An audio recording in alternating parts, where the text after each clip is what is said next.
Hi, welcome back to the Sports Desk. As promised, it's rivalry time. It's kind of always rivalry time on the Sports Desk though, right? I mean, we've got 5 high schools in one town, 4 of them with the name Torrance somewhere in the school name. 3 go head-to-head in Pioneer League every year, and starting this fall, West will get thrown into that mix. Now, Torrance may be a big town, but there's only so much space at the top, and there's bound to be some pushing and shoving to get there. Which brings us to these 2 squads. Of all the school rivalries and battles that go down here, none are more consistent than the Saxons and the Tartars softball teams. They're factories for next-level talent and Pioneer League titles. We always seem to find them 1-2 in the standings, and wouldn't you know it, with the race for the Pioneer League right in front of us, just when it looked like North was set to run away with it this year, the Tartars got hot. So, Valerie Ortega is going to toss a little more fuel on that fire this season. Softball in the Pioneer League is very competitive, especially between North and Torrance High School, where a rivalry has grown between these 2 teams. Both these schools have elite softball teams that have fought for first place in league the past few years. North has come in first 3 years in a row, but Torrance has always been close behind. This year, both teams match up fairly even to each other. They both have young teams with experience in their pitching. North looks to their left-handed senior pitcher, Sydney Overly, who will be heading to Boston University to play next year, while Torrance depends upon their senior pitcher, Nicole Ayala, who will be playing at Southeastern Louisiana University next season. With the majority of underclassmen, combined with their leadership on the mound, both teams have started out very strong this year, especially the Saxons, who came in first in the Torrance National Tournament, which was hosted by the Tartars. However, Torrance does lead in overall record and league standings, while North is in second place. League is just getting started, and as always, it will be a fight for the top spot, especially between these 2 teams. Their first meeting will be at Wilson Park on April 30th at 7 p.m., and their second meeting will be on the last game of the season right before playoffs on May 15th at 3:15 p.m. at North. You can guarantee that we will be there to cover this exciting rivalry between 2 great teams. From Torrance, this is Valerie Ortega, reporting for the Sports Desk. So Valerie just filled you in there. When do we get to see this rivalry play out on the diamond? 2 league matchups this year, 1 at the end of this month, and how convenient. They're going to wrap up their season, maybe even with first place in Pioneer League on the line on senior night at North High. And speaking of intercity matchups, South and West High faced off in the Torrance National Tournament last month, with South handing West a loss at the end of a tough run. Well, the West Warriors, they haven't lost a game since, and they avenged that loss in big fashion, outscoring the Spartans by double digits in a non-league doubleheader. Shout out to Brooke Hanners, rocking 4 hits and accounting for 7 of the Warriors' 17 runs in Game 2. West looking strong, just in time to take on the Bay League now. Now on the baseball diamond, things in the Pioneer League expected to be every bit as heated and close as that Torrance-North softball matchup. This week, South and Torrance, 2 of the 3 squads that shared first place in league last year, start their league season this week against each other. Little stat for you, each squad 7-3 in their last 10 games heading into this week. Equally hot, especially after Torrance's run at the Lions tourney in Anaheim. Check with us next week and we'll have the update for you on that. And just as hot, if not hotter, the Bishop Montgomery Knights carrying a 5-0 Del Rey League record on the volleyball court into this week. They're ranked 2nd in CIF's Division II, having taken down number 3 ranked LaSalle in a league match. You saw Blake Miles in Bishop's basketball celebration there. Now, the dude's working on a CIF title with the volleyball squad, getting straight to it. I guess he's just a busy guy. And in more prep news, the Daily Breeze released their all-area teams for soccer and basketball.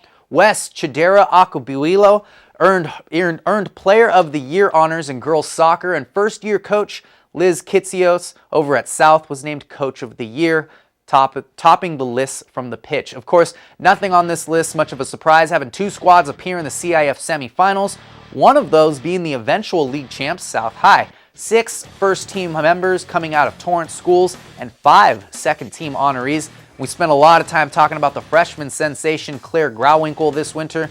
Well, the Daily Breeze got Grauwinkle too. They acknowledged the tiny one with Newcomer of the Year honors for her 17 goals. Pretty sure her golden goal in the CIF final was a good resume builder for that award too.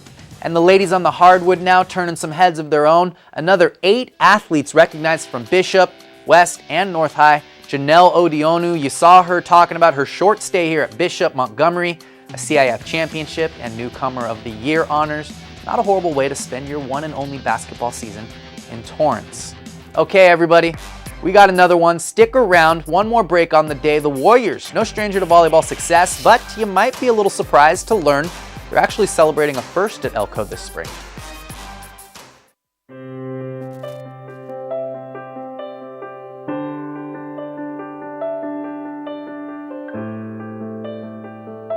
At what age is the color that your skin was meant to be no longer beautiful? Every year, millions of young women try to change the skin they were born with and say they'd die for darker skin. Sadly, some actually do. Melanoma is the second most common cancer in teens and young adults 15 to 29. And one person dies from melanoma every hour. It's time. Change your thinking, not your skin. Stop tanning. Learn more at spotskincancer.org. A message from the American Academy of Dermatology.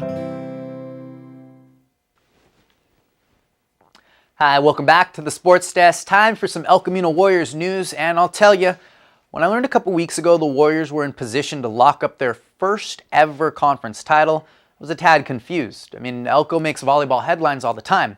But then I remembered, while the Lady Warriors have won 4 state championships and 25 conference titles over in the SEC, the guys in the Western State Conference, not once. A new addition to the Sports Desk, Colin Kushner, has that story for you. The crowd was roaring in the South Gym at El Camino College as the Warriors defeated Los Angeles Trade Tech for their first ever Western States Conference title. It feels great. Last year we came so close to getting it, but we just fell short. This year I couldn't be happier with the group of guys that we got. With all the heart that's on the team, it was almost inevitable that we could do it, and we just finished strong. It's our very first conference title, and it took us like a really long time to get it, and it feels great to have it right now and get that title. Coming into the season, this was a team that still had a lot to learn, but it wasn't until halfway through that they became a championship team. The first 7 games only count for playoff seeding. It doesn't count towards our conference record, and so we tried new lineups every night. We had 4 setters. We tried 3 of them during the course of those 7 games. A couple matches we could have won, but I think it was important to learn who would play better, and so we kept doing that, and then we finally came up with a lineup we like, and we ended up going 11-1. State playoffs begin April 18th, giving the Warriors a chance to be well prepared going into postseason play. We just got to relax, try to get our bodies recovered and our minds right, and go in there with more heart than ever, and we'll take it. From the South Gym at El Camino College, this is Colin Kushner reporting for the Sports Desk. So the men at Elko chasing after that state title now, also getting some more accolades through their successful regular season. Coach Blount's been named Coach of the Year, and Roy Powell was given Western State Conference MVP honors with his 283 kills. The SoCal Regional State Playoffs go down this week, so by next time you see us, we could be adding another state champion to the list right here in Torrance. And finally, jumping off the boards, leaderboards, and otherwise, 2 members of the Warriors diving team qualified for the state diving championships taking place next month. Chris Murphy qualified on the 3-meter with a 7th place finish in the South Coast Conference and regional championships, while Torrance's Christy Villasor qualified on the 1-meter and 3-meter boards with a 5th place finish. Both divers were winners of South Coast Conference titles. Now, there's always plenty of athletes to acknowledge here in Torrance. Don't be afraid to let us know when you think of one whose story is worth sharing. Same old email, same old phone number, same old Facebook page where you can always drop in and say hi. All right, there it is. We just wrapped up another week here on the Sports Desk. We will see you next time. Always looking forward to hanging out with you.